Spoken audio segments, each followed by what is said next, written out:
Greetings from Lisbon. I wanted to talk today with you about the importance of energy medicine because it's something that is so life-changing to me and truly what my reality revolves around. And I've realized how careful I am in sharing what I see. And part of it is that what blocked me for so long from even acknowledging what I was seeing and feeling in myself and others in any environment is that it was so different from what people usually acknowledge. So I often just thought, well, I'm just crazy because no one else is seeing this. And the metaphor that I often refer to is that of the Emperor's new clothes. And for those of you not familiar with this fairy tale, there is this emperor who's walking around the town showing everybody his amazing new clothes, and everyone's like, oh my god, check out his robes and all of this jewelry, and oh my god, his pants and his shoes, and everyone's oohing and awing, and people just can't get enough of this. And there's this little boy that's standing there, and he's just staring, and he's thinking, what's the deal? The dude's naked.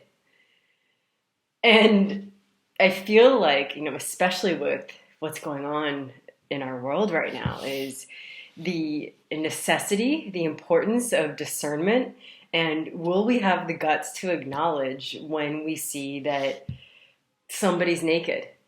And I think, you look at the influence of everything, of social media, and how we're all adhering to fitting into a certain way of expressing ourselves that actually isn't real.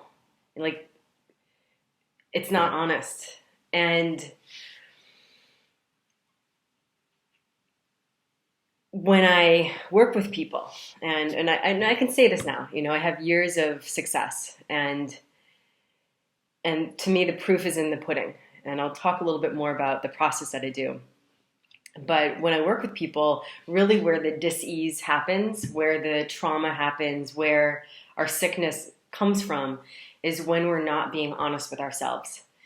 And it takes a lot of reflection, and sometimes we have to really peel back layers in fear of being that honest. And sometimes we can be so imprinted and bombarded by other people's energy and other people's thought patterns and just the environments that we're living in that we can't even really discern what is ourselves at our core versus what are we just simply reflecting as the collective. So it takes a lot of mindfulness and awareness to know that feeling. And I say feeling because it's not something that we articulate in words. It's a feeling in our body. It's a sensation of what our first sensory experience is. Whether it's a person and you see someone and you get that first little hit, or you get that first feeling when you step into a place, or anything that we encounter, we'll have a first reaction. And the challenge is that we have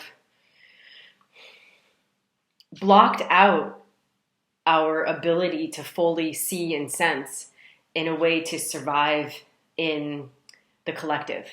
So we'll immediately manipulate ourselves in our mind and think, I'm not allowed to actually sense that. That's not real. I'm crazy. I'm stupid. Blah, blah, blah. It's just me.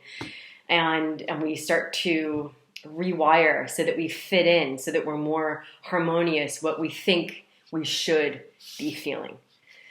And the greatest way to harm ourselves is to align ourselves with our shoulds.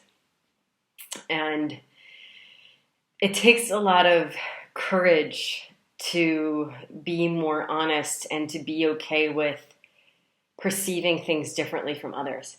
And the relief is that then you'll start to make choices that are bringing you to a higher vibrational level of other people who are honest as well. And on the biggest picture, what really matters is you'll also start to feel yourself more harmonious, more healthy, more joyful. Because at our core, who we are is we're light and we're joy. So the more we align ourselves with our truth, we're able to live in that. Those are my thoughts for now. There's much more to share, but I wanted to just give you this little piece right now. Have a great day. Bye.